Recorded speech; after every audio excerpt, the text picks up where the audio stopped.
صبح کا یہ منظر کتنا یاد آتا تھا اسے۔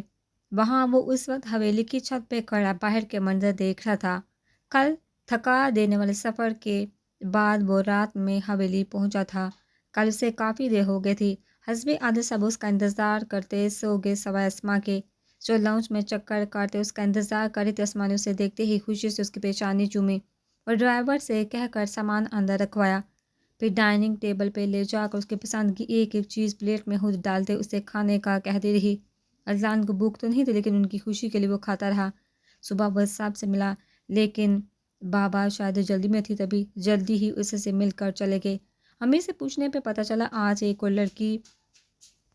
ایک اور لڑکی بلی چڑھے گی، ظلم و ستم کا شکار ہوگی۔ پہلے پنچایت کا فیصلہ اس کے دادا احسن شاہ کرتے تھے، وہ پوری تحقیقات کے بعد انصاف کرتے تھے، لیکن اب فیصلہ دوسرے وڈیرے کرتے۔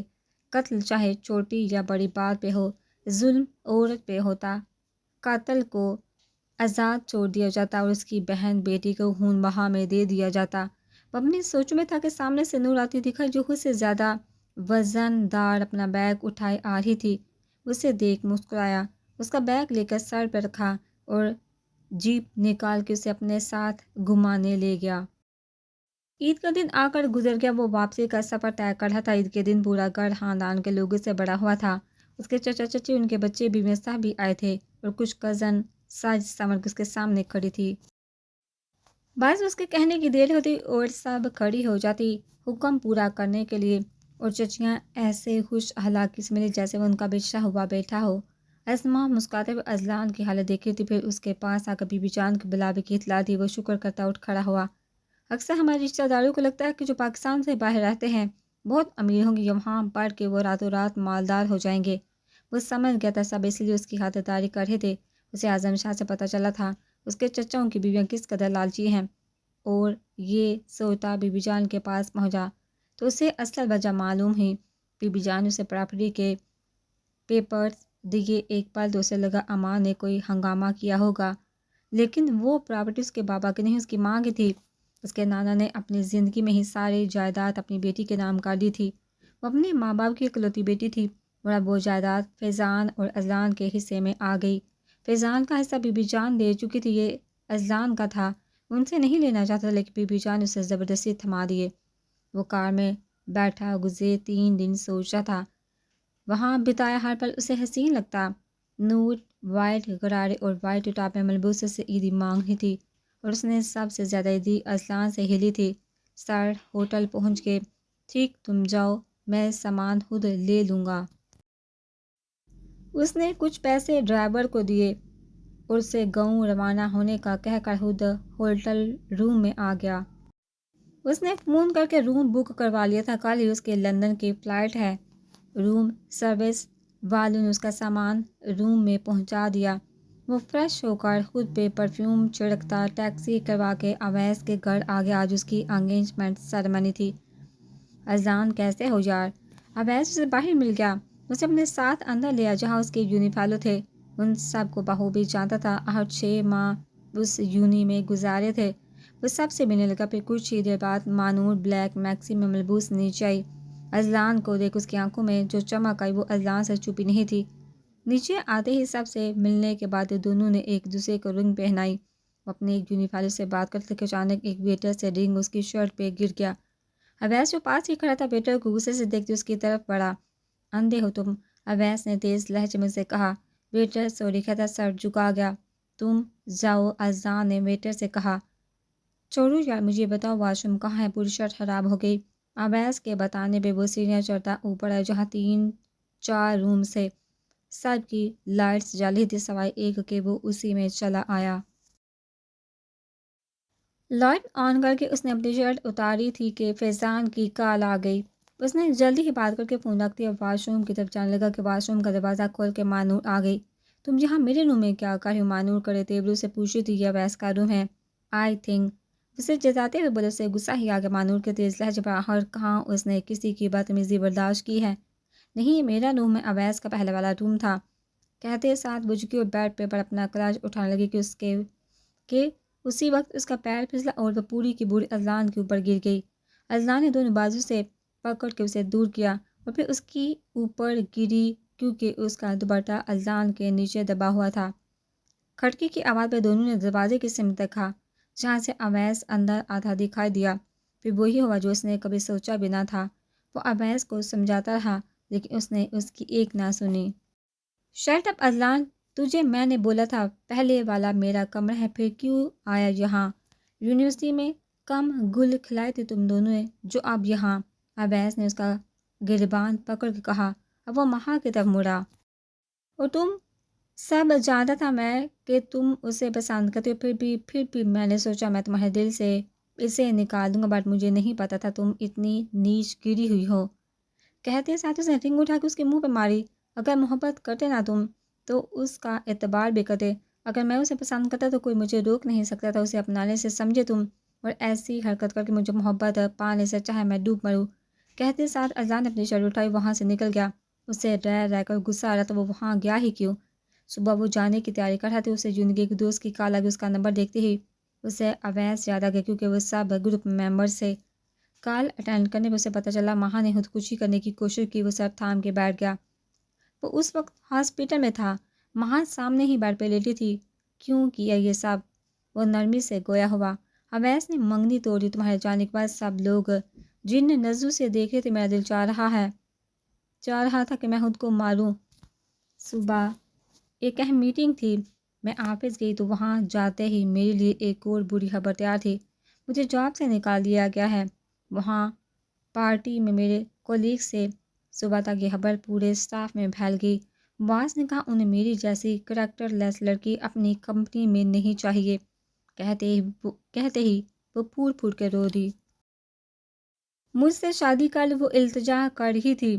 تم جانتی کہ ممکن ہے اس کا لہجہ ایسا تھا۔ اس سے بھی کر لینا، بس مجھے اپنا نام دے دو۔ وہ بھیگی آنکھوں سے اسے دیکھتے کہہ رہی تھی جو سر جھکائے بیٹھا تھا، ایسا نہیں ہو سکتا، مجھے گنہگار مت مناؤ۔ وہ ہارے ہوئے لہجے میں بولا۔ وہ اس وقت خود کو بے بس محسوس کر رہا تھا۔ پھر میری موتی سے ہی وہ ڈپ نکالنے لگی۔ ہاں اذان ہار گیا، اپنی قسمت سے ہسپتال میں ہی ان کا نکاح ہوا۔ زین نے ہی نکاح ہوا کا انتظام کیا۔ نکاح کے بعد وہ جانے ہی لگا تھا کہ مہا نے کہا وہ اسے بھی ساتھ لے جائے۔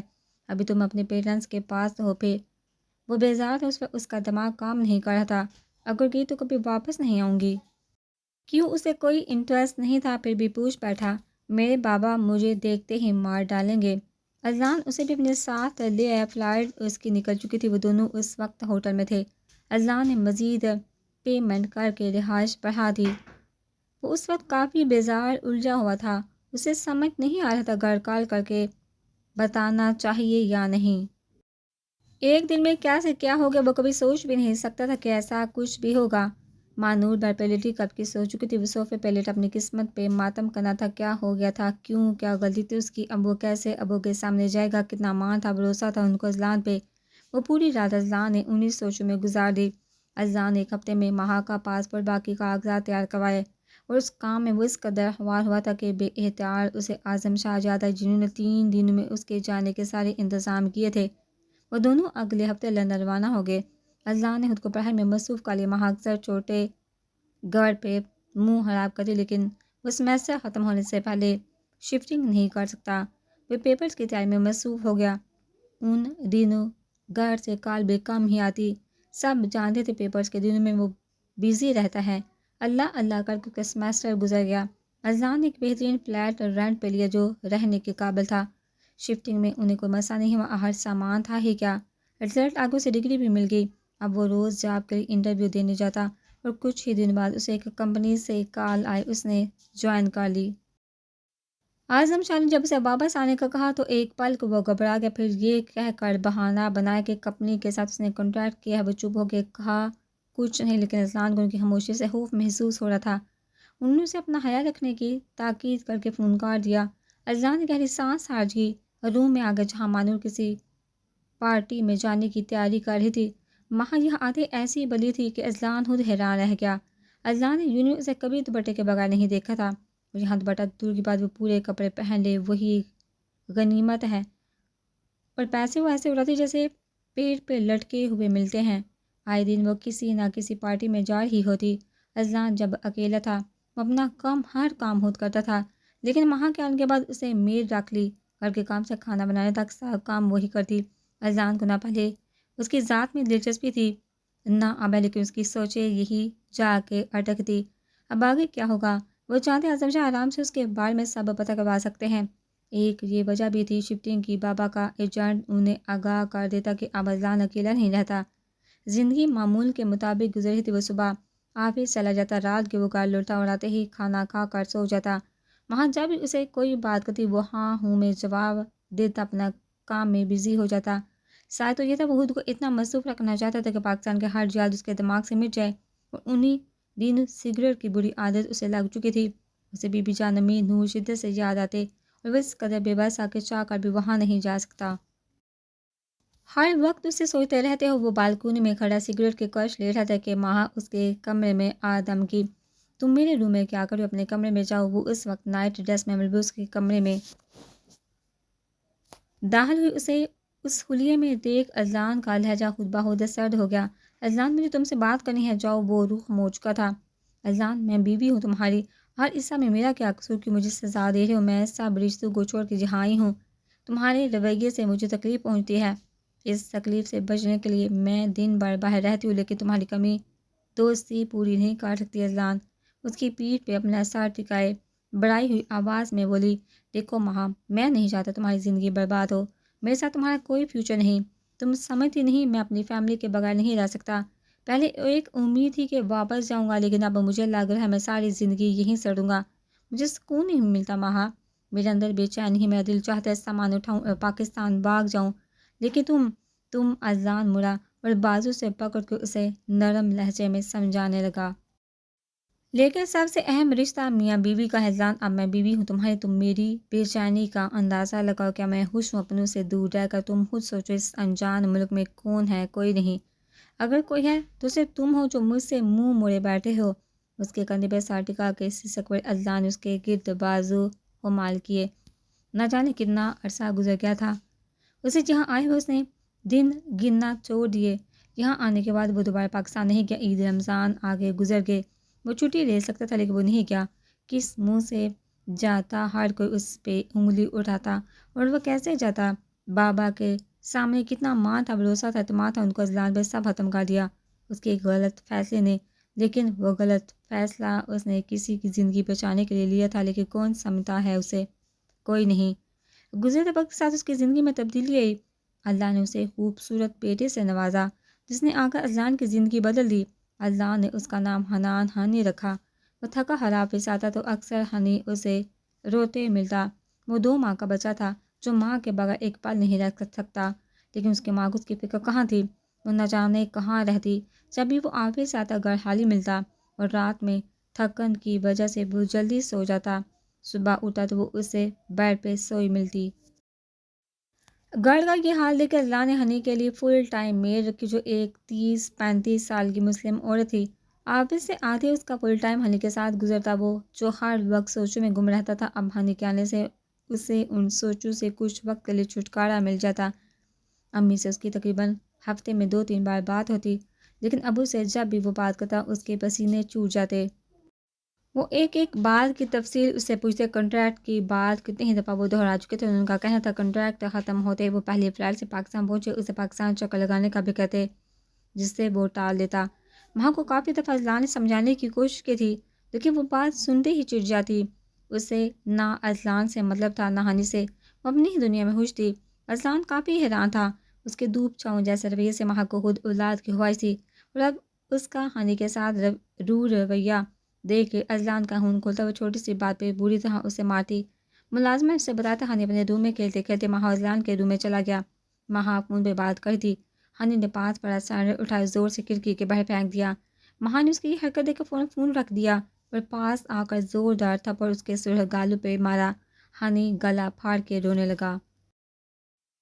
اسے گود میں اٹھا کے ہنی کے روم میں اسے بیڈ پہ پھینکا۔ ملازمہ جو اس کا فیڈر تیار کر رہی تھی اس کے رونے کی آواز سن کے جلدی سے روم میں اور اسے اٹھا کے اس کی پیٹھ تھپکنے لگی۔ ماں ملازمہ پہ گرجنے لگی کہ وہ اس کے روم میں کیسے آیا۔ ہنی کو سنبھالنا اس کی ڈیوٹی، اس کی لاپرواہی کی وجہ سے ہنی نے سینڈل پھینک دیا۔ ملازمہ چپ چاپ اس کی ڈانٹ سنتی رہی۔ اس کا عجیب رویہ اس سامنے سے قاصر تھا، اسے دوسرا دھچکا تب لگا جب اس نے آنے والے بچے کو مارنے کا کہا۔ اذلان تو اس کی بکواس سن کے اس پہ خوب گرجا اور ساتھ دھمکی دے گیا، اس خیال پہ عمل کیا تو زندہ تم بھی نہیں بچو گے۔ اس کے بعد ماہ نے ایسی کوئی حرکت نہیں کی۔ یہ اذلان کے لیے کافی تھا کہ وہ اب فالتو ضد نہیں کر رہی۔ آج امی سے بات کرتے وقت اس نے خود ہی نور کے بارے میں پوچھ لیا تو انہوں نے بھی صاف کہہ دیا، خدا کر دیکھ لو۔ اذلان ان کی بات پہ صرف مسکرا کے رہ گیا۔ وہ جانتا تھا امی اسے پاکستان بلانا چاہتی ہے، جانا تو وہ بھی چاہتا تھا، پر قسمت کے ہاتھوں مجبور تھا۔ ہانی کے بعد ان کی زندگی میں عمر آیا۔ پری میچور ڈیلیوری سے ہونے کی وجہ سے وہ کافی کمزور تھا۔ ایک ماہ تک ڈاکٹرز نے اسے ہسپتال میں ہی رکھا اور اسے لے جاتے وقت بھی خاص ہدایت جاری کی۔ ہر انسان دنیا میں اپنی اہمیت خود منواتا، عمر بھی ایسا ہی تھا۔ اذلان نے عمر کی وجہ سے آفس سے کافی چھٹیاں کی تھی۔ وہ آئے دن بیمار رہتا اور گزرتے وقت کے ساتھ ایک انکشاف اس پہ اکثر عمر رات کو گہری سانس لینے لگتا۔ پوری رات وہ چھاتی میں درد ہونے کی وجہ سے روتا رہتا۔ ڈاکٹرز کو دکھانے پہ پتہ چلا اسے ماہ اذلان پہلے خاصا پریشان رہتا تھا۔ اس پہ عمر کے اسٹمک کا انکشاف، وہ ڈاکٹر سے پریسکرپشن لے کر گھر آ گیا۔ اذلان نے میڈ کو صحت ہدایت جاری کی تھی، اس کا خیال رکھنے کے لیے وہ خود بھی زیادہ وقت عمر کے ساتھ رہتا۔ چھوٹی عمر میں وہ دونوں کافی سمجھدار ہو گئے تھے۔ ماں کا رویے سے دل برداشت تھا، اس کے آس پاس بھی نہیں رہتے تھے۔ دونوں بھائی ماں کے آتے ہی کمرے میں چلے جاتے۔ 5 سال ہنی، 3 سال عمر کا خود سے زیادہ خیال رکھتا۔ ہنی ماں کو دیکھتے ہی اس قدر ڈر جاتا کہ عمر کو ہر اس جگہ جانے سے منع کر دیتا جہاں وہ ہوتی۔ اگر اس کی کوئی چیز ٹوٹ جاتی یا گم ہو جاتی تو ان دونوں کی شامت آنی تھی۔ ہنی شروعات میں ساری باتیں اذلان کو بتاتا، لیکن جب اس کے معصوم ذہن نے محسوس کیا اس کا نتیجہ جھگڑے کی صورت میں نکلتا ہے تو وہ چپ رہنے لگا۔ وہ آفس سے تھکا ہارا گھر لوٹا۔ ماہ نے محسوس کیا اس کا موڈ کچھ آف ہے تو ہمیشہ کی طرف سے ہمدردی جتانے لگی، جس سے اذلان نے بری طرح جھڑک دیا۔ اب اس کے بدلتے رویے کو سمجھنے لگا تھا۔ وہ آفس میں تھا جب امی کی کالے بات ہوئی۔ بات میں انہوں نے اسے بتایا کہ نور کے لیے رافعہ کا رشتہ ہے۔ رافعہ اس کا تایا زاد ہے۔ اذلان کو وہ کبھی پسند نہیں ہے، وجہ اس کی شیطانی طبیعت تھی، اس کا عجیب سا جھگڑالو نیچر تھا۔ امی شاید اس سے کچھ سننا چاہتی تھی اور وہ کہتا بھی، لیکن وہاں سے کال کاٹ دی گئی۔ تب سے وہ پریشان ہے۔ آفس سے بے جلدی ہی گھر آ گیا۔ کون سا ایسا پل تھا جب وہ اسے یاد نہ آئی ہو۔ اس کی ہر رات سوچوں میں گزرتی، جس دن امی اس کا ذکر نہ کرتے کتنا بے چین رہتا، اور اب اس خبر نے جیسے اس کے جسم سے روح نکال دی ہو۔ اور آج جب کروٹیں بدلتے بدلتے اسے نیند نہ آئی تو دل کے ہاتھوں مجبور ہو کہ وہ اس دشمن جان کو کال کر بیٹھا۔ جیسے ہی بیل بجتی جا رہی تھی، مکمل سوچیں اس کے گرد گھوم رہی تھی۔ وہ اسے جانتی ہوگی، کیا وہ اسے یاد کرتی ہوگی، ان کے مابین رشتے کی سچائی جانتی ہو۔ ہیلو نیچے بجلی آواز میں غصہ نمایاں تھا۔ پاکستان اور لندن کی ٹائمنگ میں 3.5 گھنٹے کا ہی فرق تھا، وہاں بھی اس وقت رات ہو رہی تھی۔ نور وہ یہ آواز لاکھوں میں بھی پہچان سکتی تھی۔ اس کے منہ سے چیخ نکل گئی، اذلان بھائی! اذلان کو محسوس ہو جیسے وہ رو رہی ہے۔ نور تم کیسی ہو؟ اسے سمجھ نہیں آیا کیا کہے تو اس کا حال ہی پوچھ بیٹھا۔ اتنے سالوں بعد اس کی آواز سن رہا تھا، اسے طویل گفتگو کرنا چاہ رہا تھا۔ آپ نے کہا تھا واپس آئیں گے، آپ نہیں آئے۔ اس کی بات نظر انداز کر کے بولی۔ دوسری طرف اذلان کو شدید جھٹکا لگا۔ لاسٹ ٹائم جب وہ گیا تھا اس نے نور سے وعدہ کیا تھا کہ سیمسٹر ختم ہوتے وہ پاکستان آ جائے گا۔ تمہیں یاد ہے؟ اذلان نے بےتابی سے پوچھا۔ ہاں، جواب نہ پا کر وہ مایوس ہوئی۔ آپ نے جواب نہیں دیا۔ ایک بار پھر اس نے پوچھا کس کے لیے آؤں؟ وہ جاننا چاہتا تھا کہ کیا وہ ان کے مابین رشتے سے آگاہ ہے یا نہیں۔ امی، ابو، بی بی جان۔ اذلان سخت بدمزہ ہوا اور اس کے لہجے میں کچھ تھا، ایسا تھا کہ نور یکدم سر پڑ گئی۔ امان بھائی کے لیے۔ اذلان کا دل چاہا اپنا سر پی لے اور اس نے پھر کوشش کی میرے لیے۔ اذلان کے دھڑکن یکدم سے تھم گئی۔ آئیں گے نا؟ میں انتظار کروں گی۔ اس کے لہجے میں التجا تھی۔ ماں تھا ہاں، اذلان نے سوچا وہ اسے بتا دے کہ اب وہ اس کے لائق نہیں، لیکن الفاظ اس کے منہ میں ہی دم توڑ گئے۔ اس میں ہمت نہیں تھی کہ وہ کچھ بتا سکے۔ نور میں وہ کچھ بولتا کہ اس سے پہلے ہی ماں نے اسے موبائل چھین کے کال کاٹ دی۔ اذلان چولے برساتی نظروں سے اسے دیکھنے لگا۔ تمہاری ہمت کیسے؟ اذلان نے غصے سے اسے گردے کہا۔ تم نور سے باتیں کرتے تھے؟ وہ کب سے کھڑی ان دونوں کی باتیں سن رہی تھی کہ تمہارا ہیڈیک نہیں؟ کیوں اور اسے بھول نہیں جاتے؟ کیوں وہ ہماری لائف میں سانپ کی طرح ڈنگ مارنے گھس آتی ہے؟ آخر چاہتی کیا ہے وہ؟ کیوں سکون سے رہنے نہیں دیتی تمہیں؟ ہر وقت اس کی جادو میں تو کھوئے رہتے تھے، اب اسے بات بھی کرنے لگے ہو؟ کل سے ملنے بھی پہنچ جاؤ گے؟ وہ زہر لہجے میں گویا اذلان نہیں جانتا تھا، وہ نور سے اتنی نفرت کرنے لگی ہے۔ Shut up, just shut up, اتنا زہر بڑا ہے تمہارے دل میں اس کے لیے۔ اب وہ مجھے سمجھ آ رہا ہے تمہارے بدلتے رویے کی وجہ، لیکن اب بھی ایک بات سے انجان ہوں، کیوں کیا؟ کیا حاصل ہوا تمہیں؟ جواب دو، کیوں کیا تھا وہ ناٹک؟ کیوں خود کو بے عزت کیا؟ ہر کسی کی نظر میں اپنی نفرت پیدا کر کے میرا دل جیتنا چاہ رہی تھی، کیونکہ محبت تمہیں مجھ سے کبھی تھی ہی نہیں۔ اصل وجہ بتاؤ، کیوں کیا؟ اذلان کے لہجے میں سام کی بھنکار تھی۔ مہانور کا چہرہ یکدم زرد پڑ گیا۔ وہ صوفے کا سہارا لے کر بیٹھ گئی اور جگ سے پانی گلاس میں انڈیل کے ایک ہی گلاس میں پی گئی۔ ایسا کچھ نہیں، وہ ہامتے لہجے میں گویا ہی، اب تمہارے منہ سے ادا ہونے والے لفظ میرا جواب نہ ہوئے تو تم اس گھر سے باہر ہوگی۔ اذلان کے سرد لہجے سے وہ بری طرح کانپ اٹھی تھی۔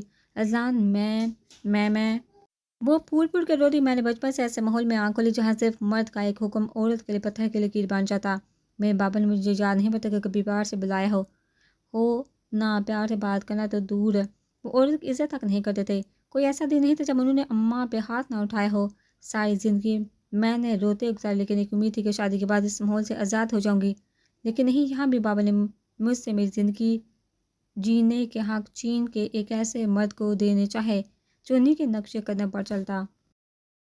میرا منگیتر آذر خان انتہائی گھٹیا انسان تھا۔ عورت اس کی کمزوری، کوئی ایسی لڑکی نہیں ہمارے علاقے میں جسے اس نے بخشا ہوا ہو۔ آئے دن اس کی آواریوں کے قصے مشہور ہوتے۔ نشے کے حال میں وہ اپنے باپ کی عزت تک نہیں کرتا، وہ مجھے کیسے عزت دے گا؟ اس لیے میں نے بابا سے التجا کی کہ وہ مجھے کراچی پڑھنے کے لیے بھیج دے۔ آگے تو ویسے بھی جو ہونا ہے انہی کی مرضی سے ہوگا، لیکن اذلان، محبت میں تم سے کرتی تھی، اس لیے وہ سب کیا۔ شرط محبت تم صرف اس سے کرتی ہو، تمہیں مجھ سے محبت ہی نہیں، میرے بیک گراؤنڈ سے تھی۔ میرے جانے کے بعد تمہیں شکار اپنے ہاتھوں سے نکلتا محسوس ہوا، اس لیے آخری دن تم نے مجھے پرپوز کیا تھا۔ میرا پرپوزل جھٹلانے پہ تم نے اویس کو اپنی طرف مائل کیا، لیکن وہ تمہیں وہ آزادی نہیں دے سکتا جو تمہیں مجھ سے ملتی، کیونکہ اگر تم اویس سے شادی کرتی تو تمہاری فیملی تمہیں اعدام سے ڈھونڈ لیتی۔ اسے تم نے وہ گھٹیا حرکت کی، اور اس میں زین بھی شامل تھا۔ ماہر نون نے جھٹکے سے اسے دیکھا، وہ پوچھ نہیں رہا تھا، بتا رہا تھا۔ اذلان کو یہ ساری باتیں خود زین نے بتائی تھی۔ وہ ایک گلٹ میں رہنے لگا تھا کہ اس نے اپنے دوست کے ساتھ اچھا نہیں کیا۔ شک مجھے اسی دن ہو جانا چاہیے تھا جب زین کو نکاح ہوا کا کہا۔